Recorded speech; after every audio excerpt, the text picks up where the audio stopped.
Então, vamos nos preparar para as reverências. Om Namo Bhagavate Vasudevaya. Om Namo Bhagavate Vasudevaya. Om Namo Bhagavate Vasudevaya.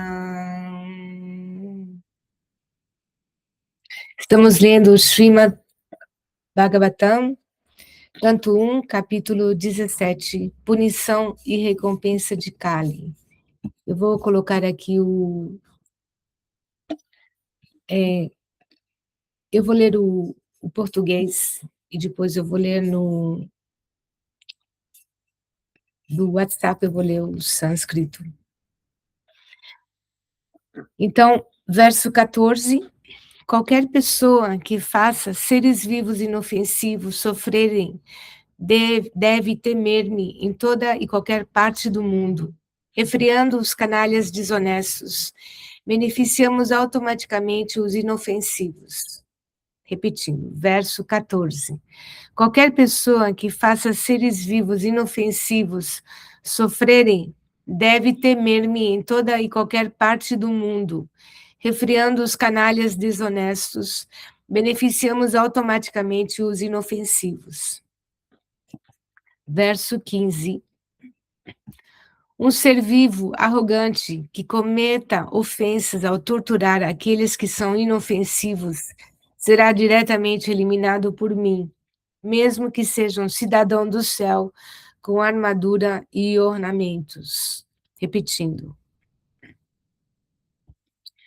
Um ser vivo arrogante que cometa ofensas ao torturar aqueles que são inofensivos será diretamente eliminado por mim, mesmo que seja um cidadão do céu com armadura e ornatos. Então aqui eu vou ler o sânscrito. Verso 14. Om Jane Nagasya Gam Yunjan Sarvatosya Chamad Bhayam Sadhanam Budram Evasyad Asadu Damane Krite. Verso 15. Om Anagasya Bhuteshu Yagaskrin Niranankusha Ahartasmi Bhujam Saksad Amartyasya Pisangadam. Então, agora vamos fazer uma pequena contextualização desses dois versos. Reverências ao mestre. Om Agyana Timirandasya Gyananjana Shalakaya Chaksurun Militanyena Tasmai Shri Gurave Namaha.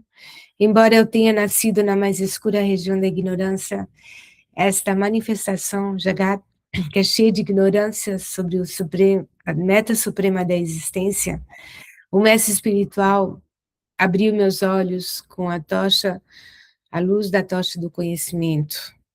A tal mestre espiritual ofereço minhas respeitosas reverências com meu coração cheio de gratidão. Jai Gurudeva, Jai Prabhupada. Aqui, então,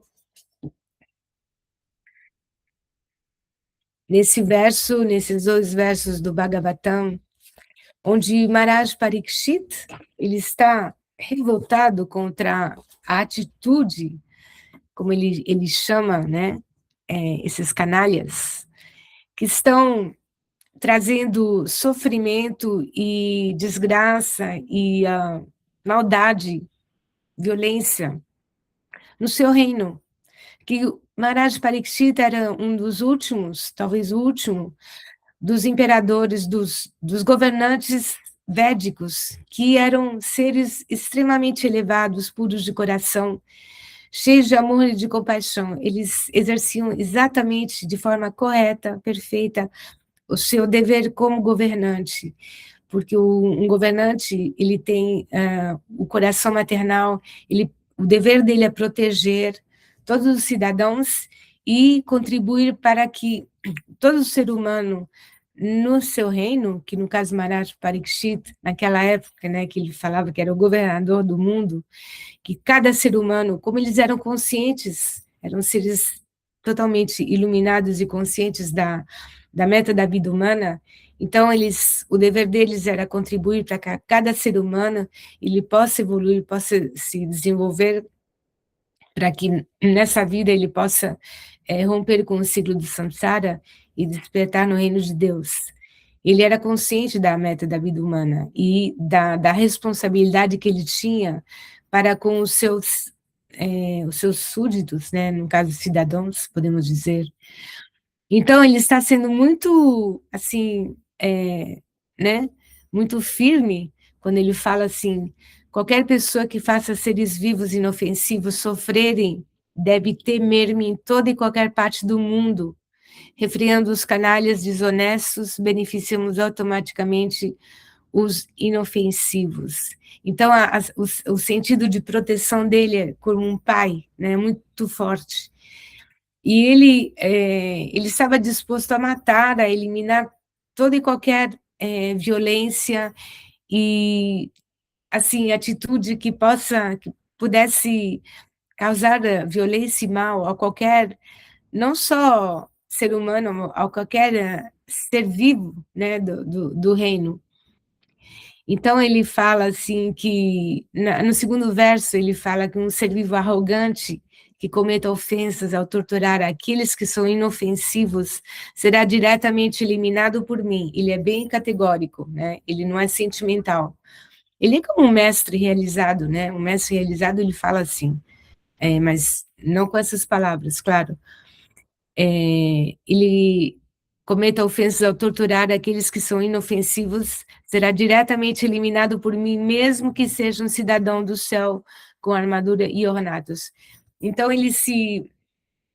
o seu desejo de proteção é tão grande que ele, assim, se compara, porque os cidadãos do céu, dos planetas celestiais, os devas, eles são poderosos no sentido que eles não têm o corpo limitado que nós temos aqui nessa, né, no planeta, se chama Bumi, que é um planeta intermediário, onde, né, nós temos elementos grosseiros dentro, a terra, a água, o fogo.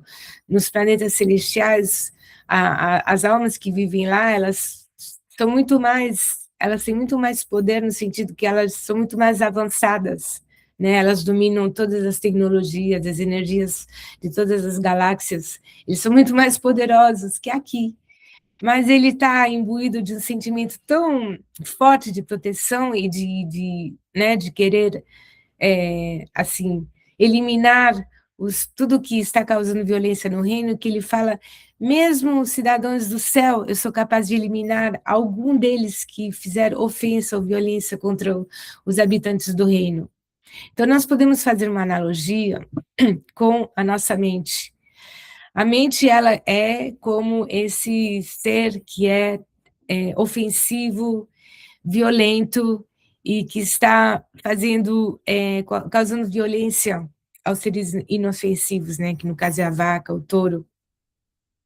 Nós podemos comparar isso com a nossa mente. Nossa mente é como uma besta selvagem e quando ela não é controlada, ela é muito ofensiva. Ela é capaz de até nos matar. Por quê?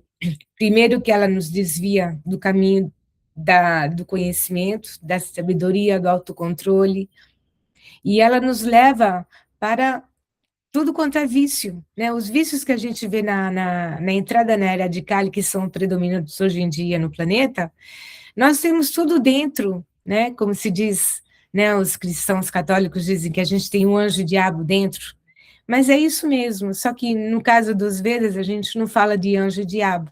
Nós, né, enquanto almas, enquanto consciência, somos os anjos, que a consciência ela é pura.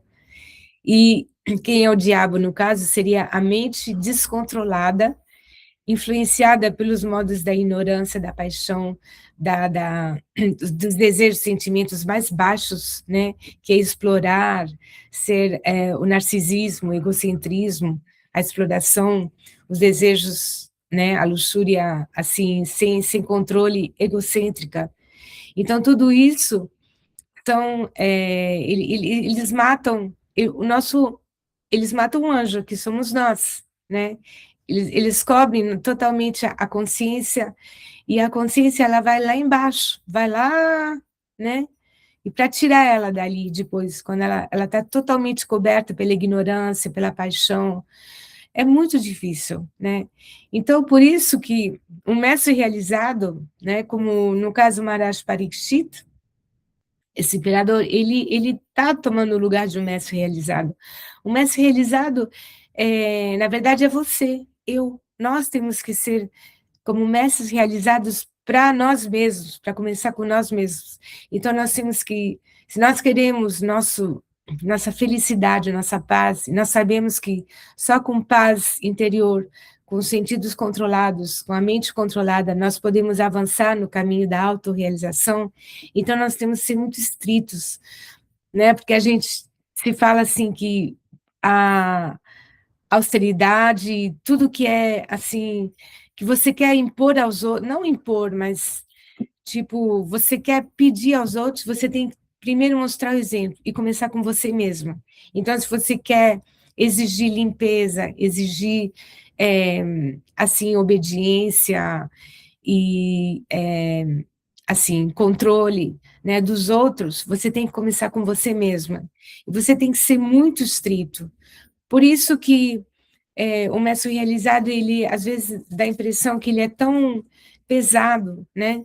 Guru, a palavra guru em sânscrito é uma das qualidades. Nós temos calor, frio, leve, pesado, escuro, claro. Guru quer dizer pesado, na forma literária mesmo do termo, né? Guru. E um mestre realizado, ele é pesado, porque ele tem que ele já controlou a mente dele, né? Ele conseguiu controlar a sua mente, e cada vez que ela quer ir embora, ela já está domada, né? Como um cavalo selvagem, como um cachorro. Então, como ele tem esse autocontrole, ele consegue controlar os outros. Então, ele é pesado por amor. Um verdadeiro mestre, um orientador que é autorrealizado, ele não vai exigir dos outros algo só por desejo de ser adorado ou de ser respeitado só por seu egocentrismo.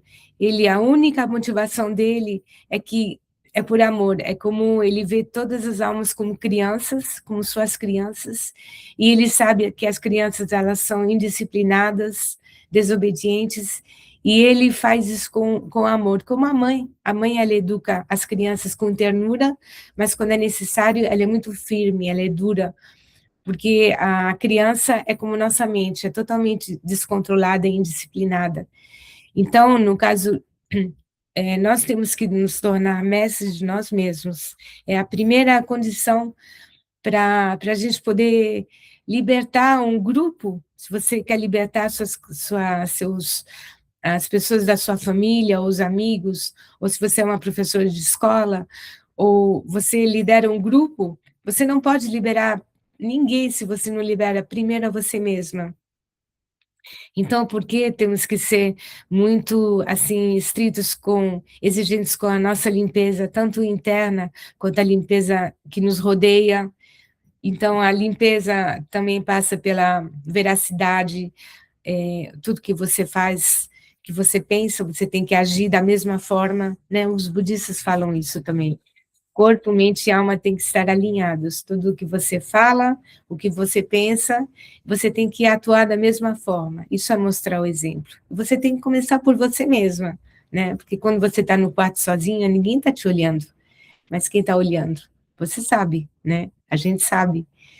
Então, essa atitude muito assim drástica, né, de Maharaj Parikshit, ela pode ser um exemplo para nós sermos também muito exigentes e assim, quando a gente vê que a mente começa a desviar e querer todas essas qualidades baixas como a assim a letargia, né, a preguiça, o egocentrismo, o narcisismo, é muito sutil a gente falar, eu não tenho narcisismo, será?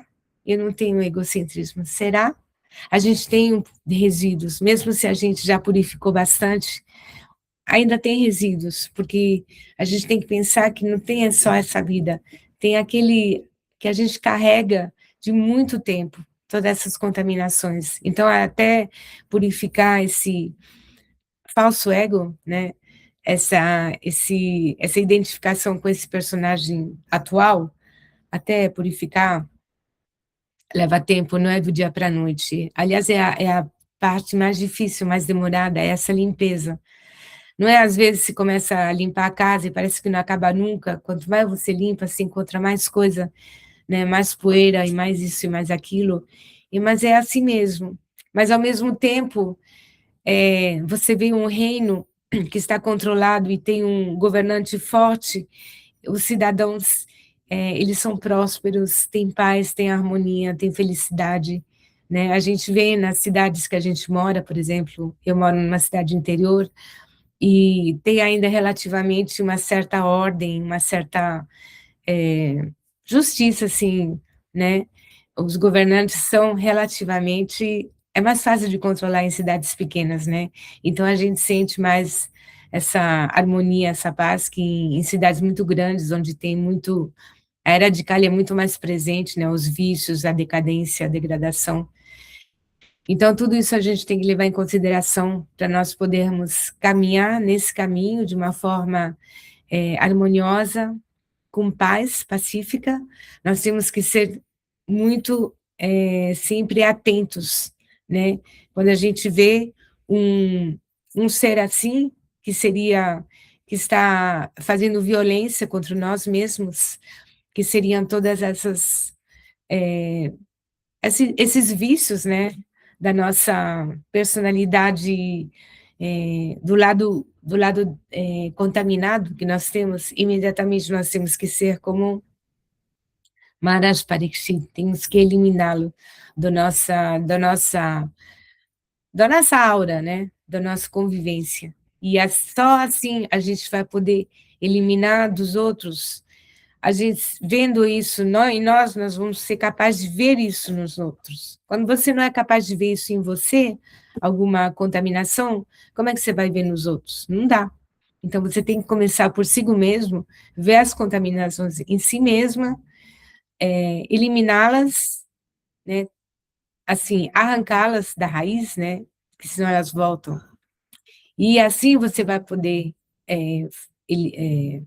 ver isso nos outros e trabalhar, ajudá-los com amor, né? Aquele que você ama, com quem você se preocupa, você vai poder ajudar essa pessoa realmente, mas quando você primeiro se trabalhou em si mesma, né? Isso é a base de toda educação, né? De todo,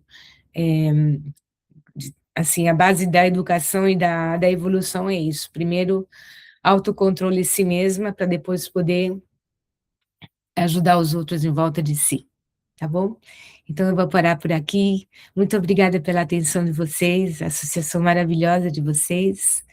Hare Krishna, Krishna Krishna, Hare Hare, Hare Rama, Rama Rama, Hare Hare. Ó energia suprema, amor divina, ó Mahamantra libertador do ser, desperta-me, eleva-me, envolve-me, protege-me. Hare Krishna.